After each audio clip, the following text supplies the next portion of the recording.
సందీప్ ట్రాప్లో చిక్కుకున్న హాసిని పూర్తి వివరాలు ఈ వీడియోలో చూడండి. పలుకే బంగారమైన సీరియల్ ఆగస్టు 14వ ఎపిసోడ్లో ఏం జరిగిందంటే, సందీప్ నువ్వు నన్ను ఎంత మోసం చేశావో అని హాసిని అంటూ ఉంటే, చిన్న అబద్ధం చెప్పాను, నేనేమి నిన్ను మోసం చేయలేదు అంటాడు. నువ్వు వద్దు, నీ హాస్పిటల్లో జాబు వద్దు, వెళ్ళిపోతాను అంటుంది హాసిని. నువ్వు నాకు కావాలి అంటాడు. నాకు నువ్వు అక్కర్లేదని హాసిని అంటుంది. నీకు పెళ్లి కుదిరిందని, పెళ్లికి ముహూర్తాలు పెట్టుకుంటున్నారని అమ్మాయి మేడం చెప్పారు అని హాసిని అంటుంది. అదంతా నిజమే, కానీ కొంత అబద్ధం కూడా ఉందని సందీప్ అంటాడు. ఇన్ని మోసాలు ఎందుకు చేస్తున్నావు? నువ్వు మారావని అమ్మాయి మేడం చెప్పారు. నువ్వు అందరినీ మోసం చేస్తున్నావని హాసిని అంటుంది. నువ్వు మారిపోయావని నేను కూడా కొద్దిగా నమ్మాను అని హాసిని అంటూ ఉంటే, మారాల్సింది నేను కాదు నువ్వు అంటాడు. నీ నిజస్వరూపం ఇప్పుడే అమ్మాయి మేడంకి చెప్తానని హాసిని ఫోన్ చేయబోతూ ఉంటే, కట్ చేయి అంటాడు. అయితే హాసిని కట్ చేయదు. ఇక సందీప్ ఫోన్లో ఒక్కసారి చూడు అని అష్టలక్ష్మి బట్టలు మార్చుకుంటున్న వీడియో చూపిస్తాడు. ఆ వీడియో ఒక వ్యక్తి షూట్ చేస్తున్నదంతా రికార్డ్ అయి ఉంటుంది. ఒక్కసారి ఫోన్ ఇటివ్వు అని హాసిని అడుగుతున్నా సరే సందీప్ ఇవ్వడు. ఈ వీడియోలో ఉన్నదెవరో తెలిసింది కదా, అష్టలక్ష్మి అంటాడు. ఈ వీడియో ఎందుకు తీసావు అని సందీప్ని అడుగుతుంది హాసిని. ఇది నేను తీయలేదు, ఈ వీడియో ఒక వ్యక్తితో నేనే తీయించానని సందీప్ అంటాడు. ఈ మంచి క్వాలిటీ ఉన్న వీడియో రేపు సాయంత్రం 4 గంటలకి అన్ని సోషల్ మీడియాల్లో ప్రసారం అవుతుంది అంటాడు.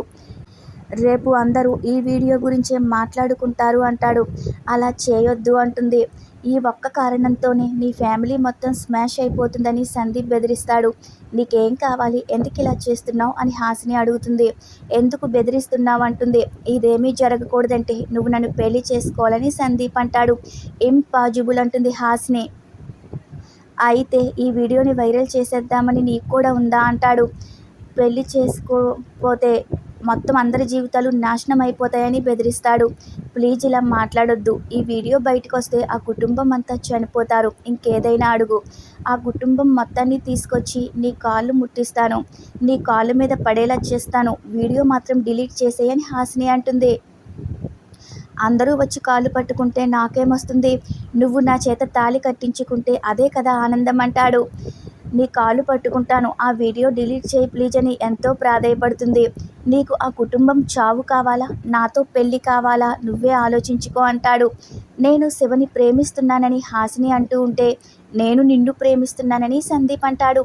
నా ప్రేమలో నిజాయితీ ఉంది అని సందీప్ అంటూ ఉంటే, ప్లీజ్ ఈ వీడియో డిలీట్ చేయని హాసిని అడుగుతుంది. రేపు ఈ వీడియో సోషల్ మీడియాలో వైరల్ అయి తీరుతుంది. ఈ విషయం నువ్వు ఎవరికి చెప్పాలని చూసినా, పోలీస్ కంప్లైంట్ ఇవ్వాలని చూసినా, ఆ మరుక్షణమే ఈ వీడియో సోషల్ మీడియాలో వైరల్ అయ్యేలా నేను చేస్తానని సందీప్ బెదిరిస్తాడు. ఇలా చేయొద్దు అంటుంది హాసిని. మనకి పెళ్లి కావాలో, అందరి చావులు కావాలో నువ్వే ఆలోచించుకో అని చెప్పి అక్కడి నుంచి సందీప్ వెళ్ళిపోతాడు. మరో సీన్లో అష్టలక్ష్మి జరిగిందంతా తలుచుకుని భయపడి ఏడుస్తూ బాధపడుతూ ఉంటుంది. ఇక అప్పుడే సత్యమ్మ వచ్చి, ఎందుకు కంగారు పడుతున్నావు, తేడాగా ఉన్నావేంటని అడిగితే, ఏమీ లేదు అంటుంది. ఏదో జరిగింది చెప్పు, నిన్ను చూస్తే భయమేస్తుందని సత్యమ్మ అంటుంది. నన్ను అడిగితే నేనేం చెప్తాను అని అంటుంది అష్టలక్ష్మి. రాగానే గలగలా మాట్లాడేదానివి, ఇలా ఉన్నావేంటి, ఖచ్చితంగా ఏదో అయింది, చెప్తావా లేదా అని సత్యమ్మ నిలదీస్తూ ఉంటుంది. ఇక అప్పుడు అష్టలక్ష్మి తన మనసులో, వీళ్ళకి చెప్పకూడదు, వీళ్ళకి చెప్పినా అర్థం చేసుకోరు, ఈ వంకతో చదువు కూడా మానేమంటారు, డాక్టర్ అమ్మకే చెప్పాలి, డాక్టర్ అమ్మ ఎక్కడున్నావు, నీకు ఫోన్ చేస్తే కలవట్లేదని అనుకుంటూ ఉంటే అప్పుడే జానకి వస్తుంది. డాక్టర్ అమ్మ వచ్చిందా అని అష్టలక్ష్మి అడుగుతుంది. రాలేదు, ఈ మధ్య డాక్టర్ అమ్మ మీద నీకు ప్రేమ ఎక్కువైపోయి నా మీద ప్రేమ తగ్గిపోయింది, నన్ను పట్టించుకోవట్లేదని జానకి అంటుంది.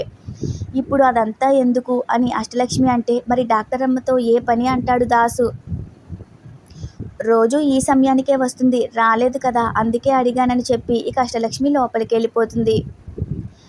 మరోవైపు హాసిని, ఇప్పుడు నేనేం చేయాలి, ఆ సందీప్ని నేను పెళ్లి చేసుకోవాలా, నాకేమీ అర్థం కావట్లేదు, ఆ దుర్మార్గుడిని పెళ్లి చేసుకుని అష్టలక్ష్మిని కాపాడి ఆ ఫ్యామిలీని రక్షించాలా, నా స్వార్థం చూసుకుని ఇప్పుడు శివ నన్ను ప్రేమిస్తున్నాడు, తన జీవితాన్ని బలి చేయాలా, ఏమీ అర్థం కావడం లేదు, నా కోసమే బ్రతుకుతూ చిన్నప్పటి నుంచి నన్ను ప్రేమిస్తున్న బాబీకి నేను ద్రోహం చేయలేను, బాబీ అన్యాయం అయిపోతాడు, బాబీ గురించి ఆలోచిస్తూ ప్రేమను బ్రతికించుకుంటే అష్టలక్ష్మి అన్యాయం అయిపోతుంది, ఆ కుటుంబం అన్యాయం అయిపోతుంది, ఏం చేయాలో అర్థం కావట్లేదని హాసిని ఏడుస్తూ ఉంటే అప్పుడే అక్కడికి ఒకప్పటి హాసిని ఫ్రెండ్ నిషా పెళ్లి చేసుకుని ఎంట్రీ ఇస్తుంది.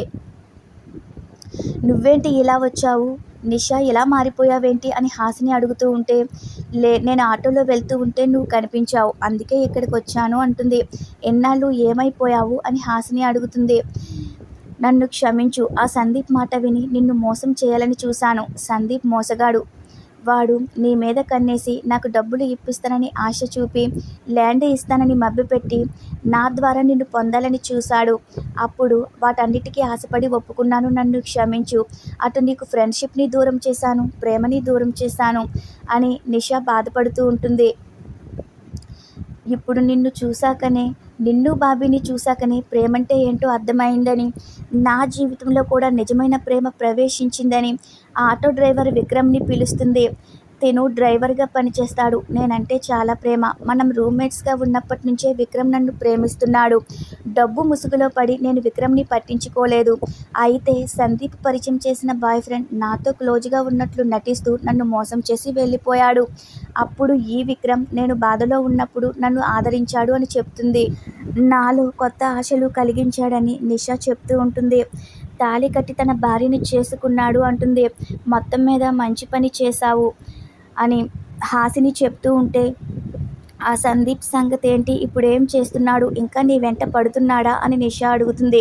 వాణ్ణి నమ్మొద్దు, తొందరగా బాబీని పెళ్లి చేసుకో, బాబీది నిజమైన ప్రేమ అంటుంది నిషా. ఆ సందీప్ది ప్రేమ కాదు, వాడు మనిషే కాదు. వాడు వాళ్ళ అమ్మని మోసం చేస్తాడు, ఫ్రెండ్స్ని మోసం చేస్తాడు, నమ్ముకున్న వాళ్ళందరినీ మోసం చేస్తాడు, ప్రేమిస్తున్నానని చెప్పి నిన్ను మోసం చేస్తున్నాడు. నా మాట విను, బాబీనే పెళ్లి చేసుకో అని నిషా అంటుంది. అయితే ప్రస్తుతం బాధలో ఉన్న హాసిని నిషా మాటలకి ఎమోషనల్ అయి నిషాని కౌగిలించుకుని చాలా ఏడుస్తుంది. ఈ రోజుతో ఈ ఎపిసోడ్ పూర్తవుతుంది. రేపటి ఎపిసోడ్లో మళ్ళీ కలుద్దాం.